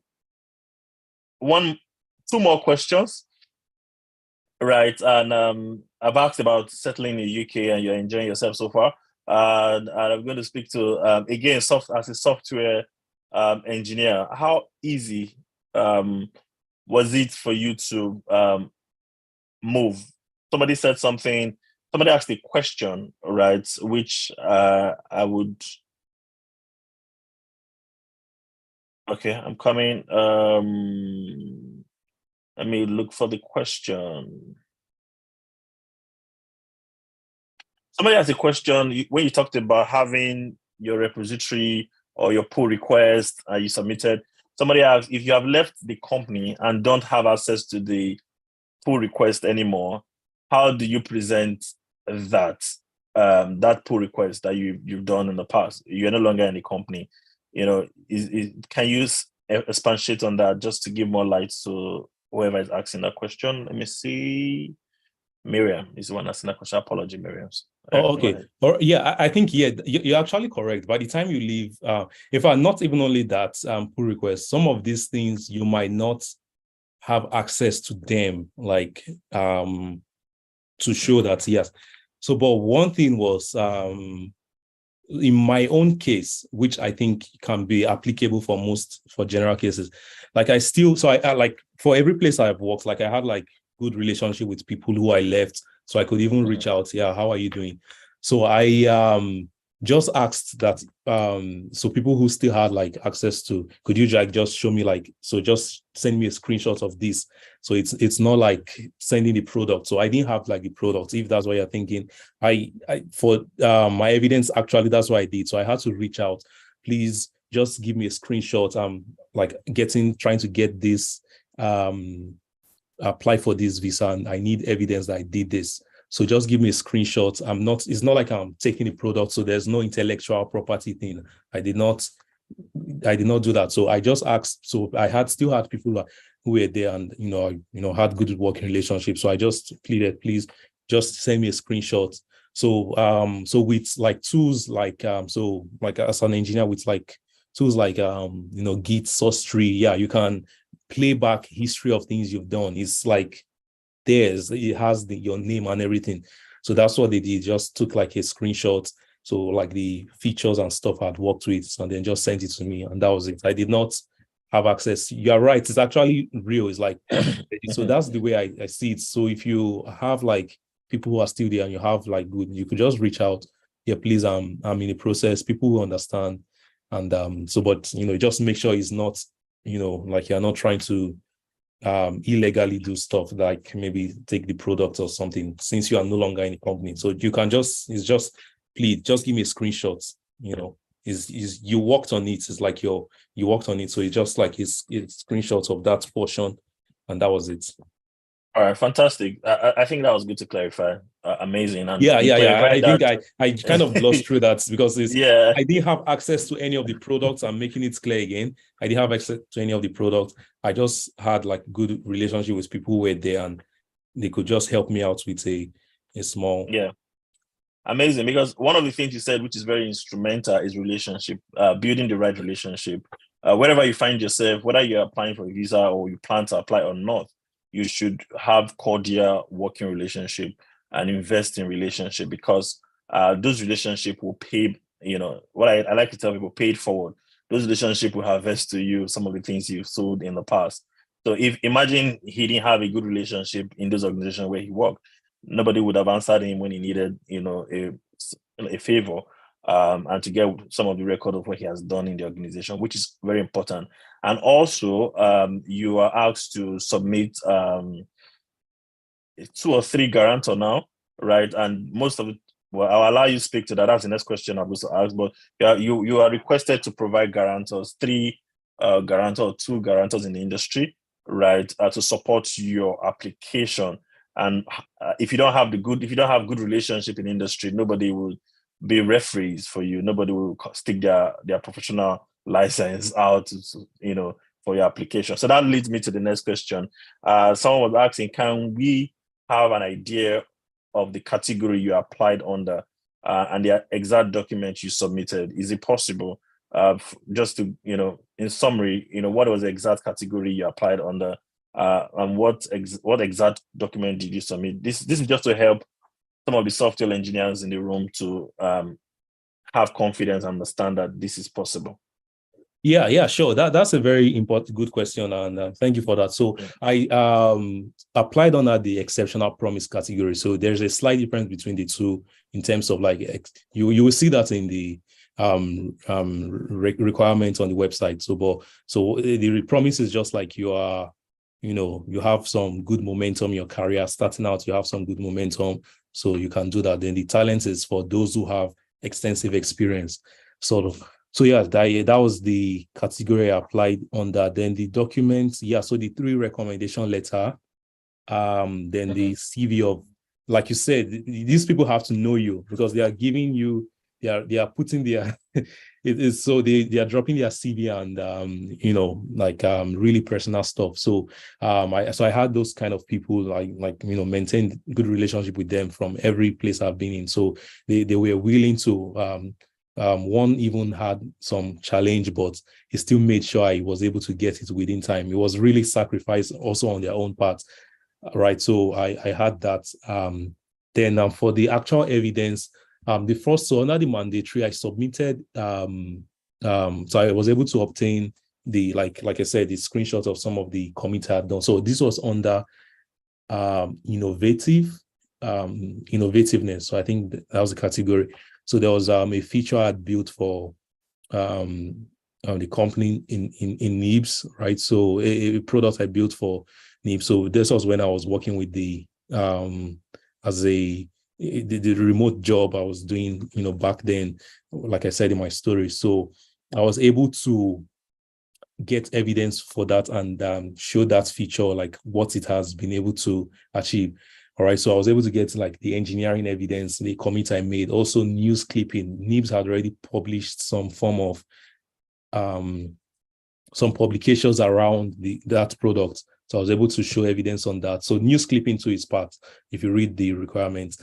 Then I also was able to get from NIBS, the project manager that was working there. He was able to write a reference letter for me, asserting my impact on that product or on the feature. All right. So on that, mostly on the feature. And so that's like 3 or 4. And also the company I was working in there, and the project manager too was able to write me a reference letter asserting my impact on even other systems too I worked with while I was in the company. So I had all of that. Then I also had impact that was from the company I started working with. So I was able to get evidence too around that. So impact in a product. So there is impact, there is innovative. So there's a way they kind of distinguish. There's a slight difference, but you can't use the same evidence or same or similar evidence. It has to be different, but they sound like the same. So that's why I said you have to read to understand, so that you can, when you're generating evidence, what you are generating. So I got for the innovative, that's from this NIBS products I built them, the impact. So that was like a system. While I was still starting out, I was able to make good impact. So I was able to get evidence around that. Then the optional, one of the optional ones was academic publications. I had a couple of academic publications in my name. So while I was like in school, I had like written some paper. So like anywhere I am, I just try to maximize opportunities. So while I was teaching in the school, one way to grow is like to publish in international peer-reviewed journals. So I was also like doing that too. Yeah. So that I can like, I just like, maximize all opportunities, anywhere I am. So that's not like back then, I didn't know how important this thing was. I was just me, like, that's just the way I am. If there's something, I just want to grab it and maximize all the opportunities, learn all as I can. So I was able to like publish a couple of things then, and couple of journal, which is also part. So those things here, like, so like mostly that's paper owned. That one is like, not every like engineer might have that. Do you see that I published in international journal? It's going to be rare. All right. So that's what you want to achieve. So you don't just want to be like this regular programmer or engineer that every day are just coding. Are you doing something that differentiates you? All right. So from like someone just regular, that's really what they are looking for. So I was able to rack up all those evidence.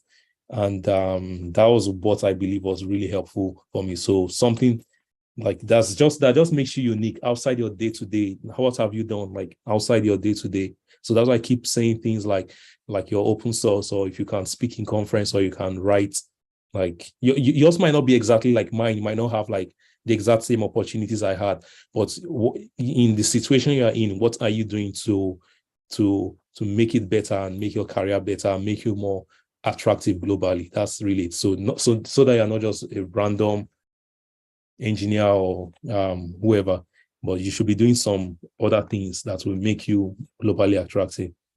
So yeah, that was really it. So I had all of these references and all of these recommendation and all of this evidence and packaged it well, and also with help from Bade back then was able to position me to make the All right. application, to put some things in place and make the application well.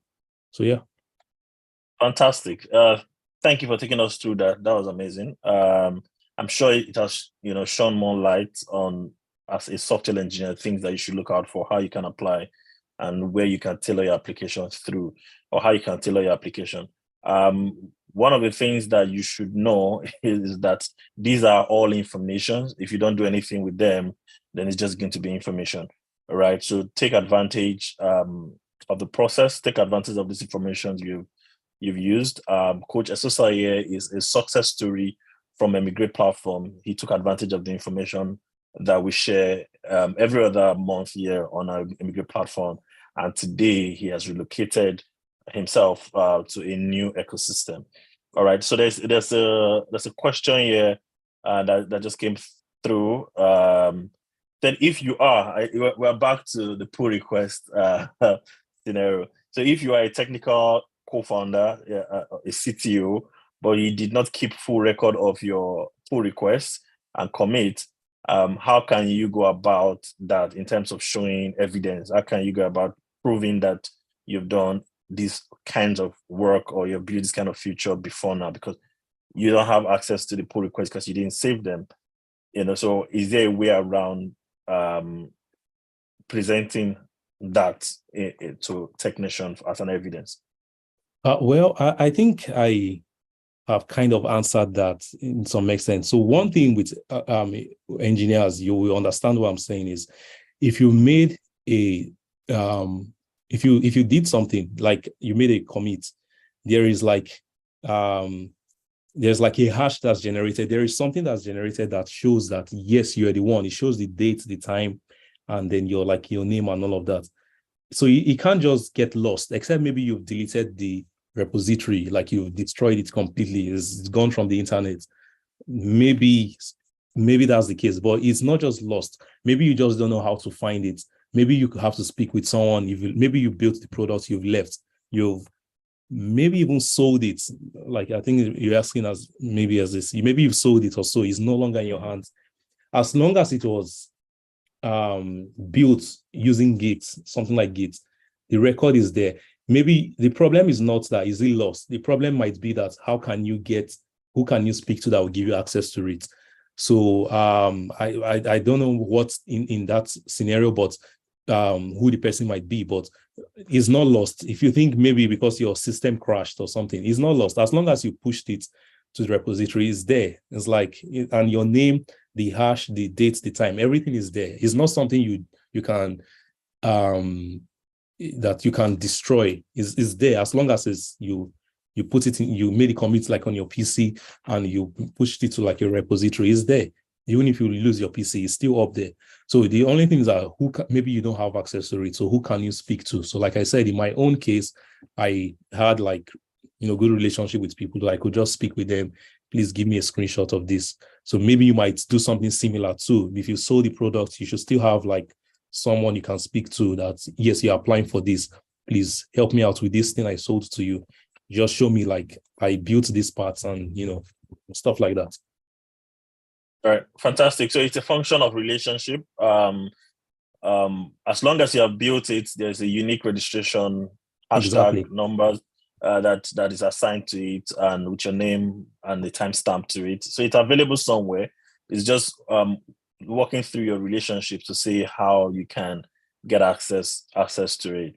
Right. It is quite important that you show this evidence. So there's no way around it. That's the truth. There's no way around it. As a software engineer, it's quite important you show those evidence. Remember, the purpose of showing this evidence is to put your best foot forward, and it's to show that you actually did this work, right? And this is the timestamp. This is your name stamp on the work. So it's not something you can make up for. All right. So we have a tradition. Now we're coming to the last question, and the tradition here is we just ask you to speak to 3 categories of people who oftentimes are in the room. One is a beginner, a tech enthusiast, software enthusiast that's looking to go into software, and he's looking for that final conviction to say, why should I go into software development?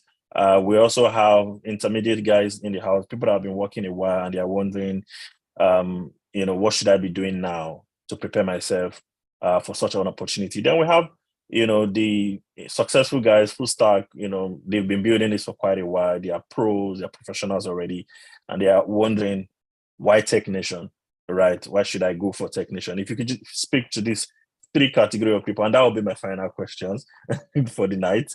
If you can speak to these three categories, that Yeah, will sure, help. sure. Thank you. Yeah, I think that's truly important. So if you are beginner, you are still trying to explore the landscape of software, one thing you have to know is that the way the world is now is like it's not like I'm saying everyone has to be like a software engineer. It's not like for everybody, but there's plenty of opportunity in, let me put it this way, there's plenty of opportunity in the digital technology landscape.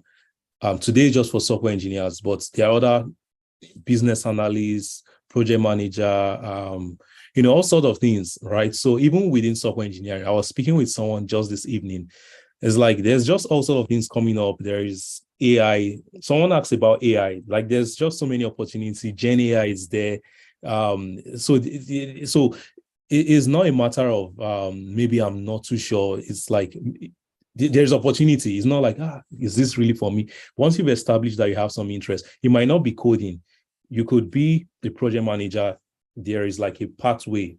It's just a matter of finding maybe mentors that can build you up.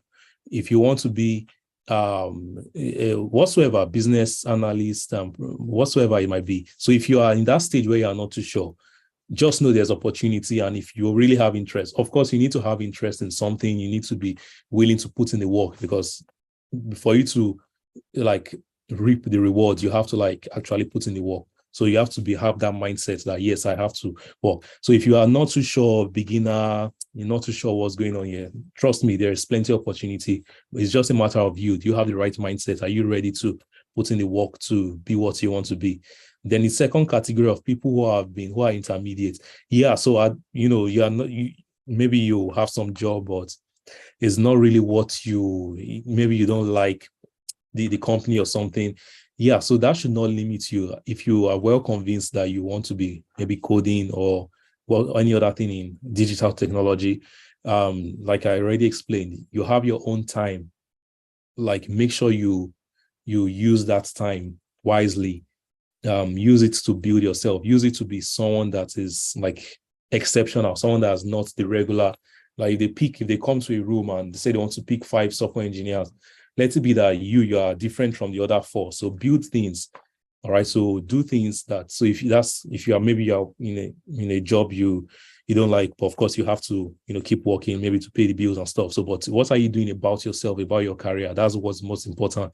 You can, like I said, as an engineer, you can start up you can start building, contributing to open source or any other thing that's, if you read from that document that can make you attractive.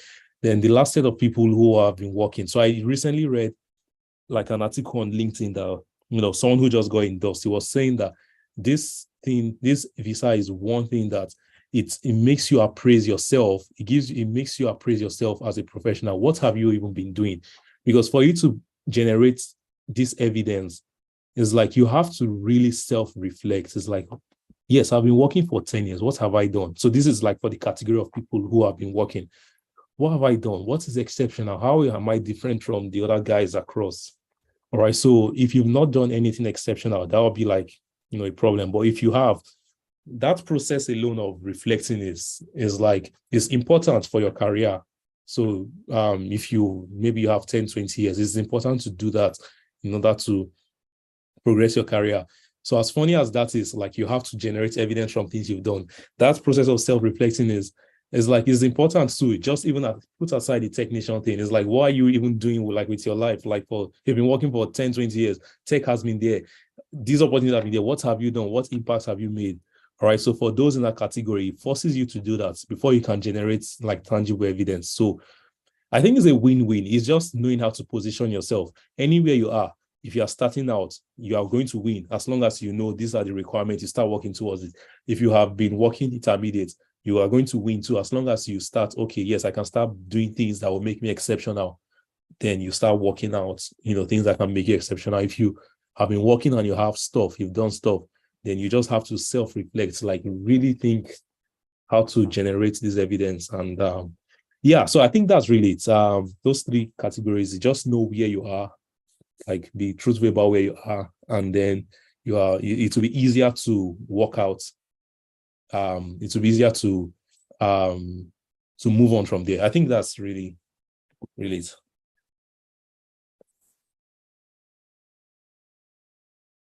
Okay, am I still there? I can't hear anyone again. I don't know if you are speaking. I think you're on mute. Thank you very much. I was mute. Sorry about that. No worries. Thank you very much. This has been a fantastic evening. You have shared and you have broken it down and simplified it as best as we can. And I hope we have been able to equip somebody out there with the right information, and hope somebody out there will take those information and run with it. Thank you very much. Thank you for your evening. Thank you for spending time with us. And we wish you the best in your endeavor. One of the things we always ask for, please do come back. Do come back, and we want to hear more of your testimonials. We want to hear more of what you're doing in the tech ecosystem, especially in your new ecosystem. And we'd like to have you some other time to speak towards, settlement in the UK generally, as software engineer in the UK generally. We'd like to have you, in upcoming editions of Open Day. If we can get that commitment, we'll be glad. All right. Thank you. Sure. No worries. That's fine. Okay. Thank you.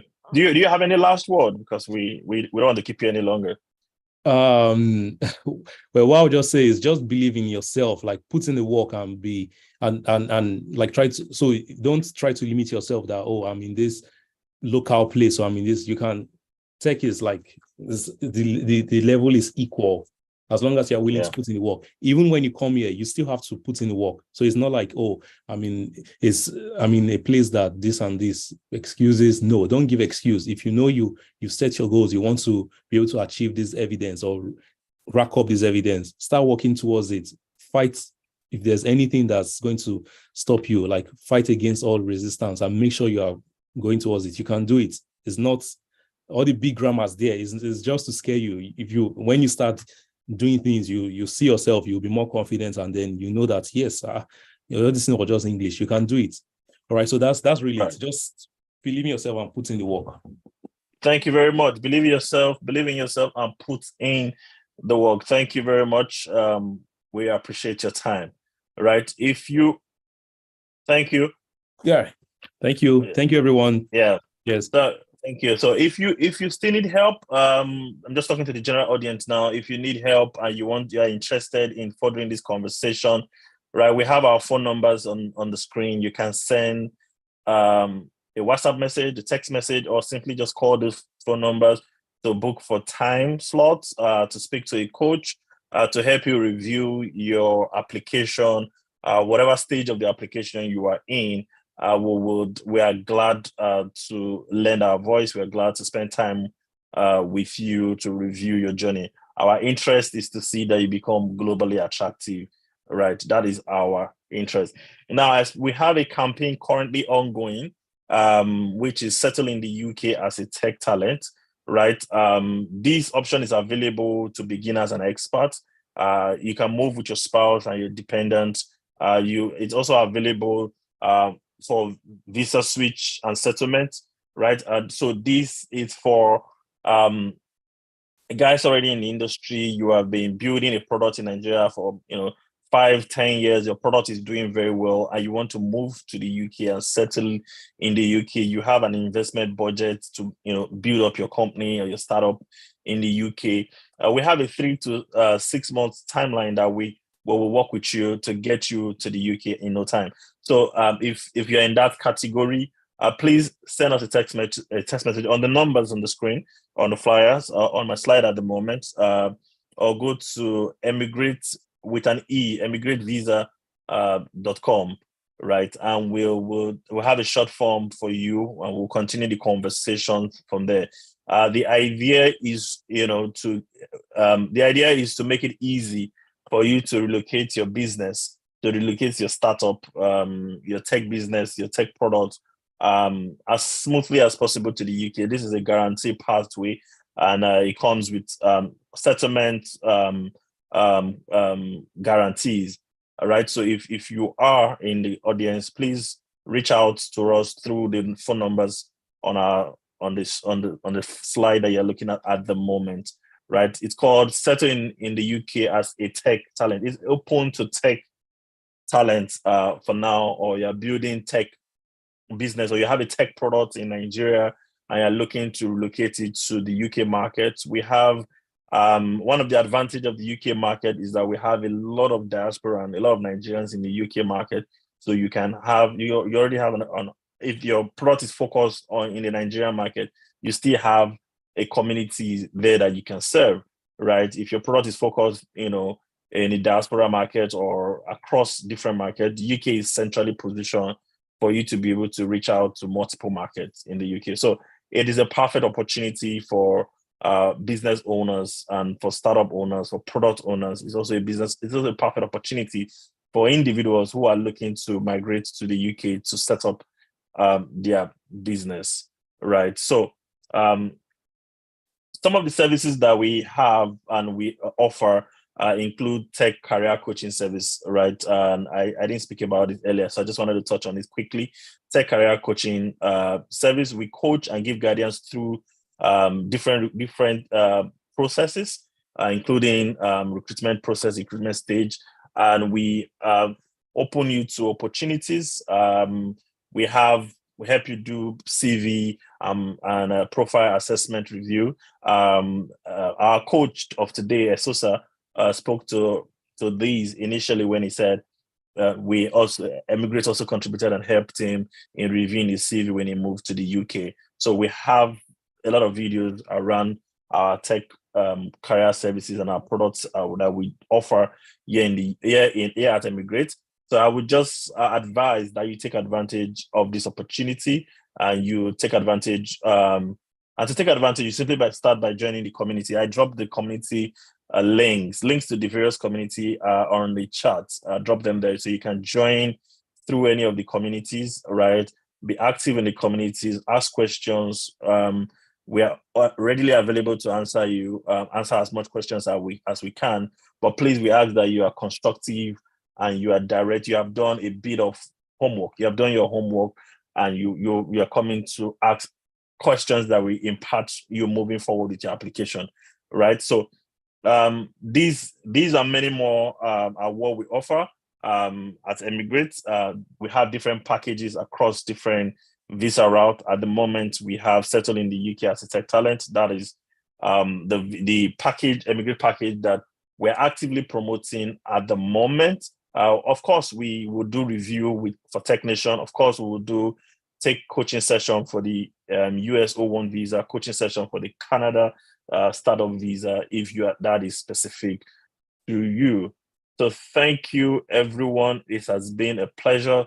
We extended to this version slightly over time, but we believe that this has been useful and this has been impactful. The video will be live following the end of this session. The video will be live, so you can go back and go over it again. And if you have questions, you can come back to the community and ask us those questions. We're here to assist you through your journey. You can also send the video links to your friends and tech enthusiasts, software enthusiasts who are looking to relocate and who are looking at migrating to new markets, new ecosystem. So thank you. This has been amazing. Thank you again to our coach for coming through. Thank you very much. So do have a lovely rest of your day. Until next time, to the next open day, please act on the question, act on the information you have, take actions today, and see you in the community. Thank you.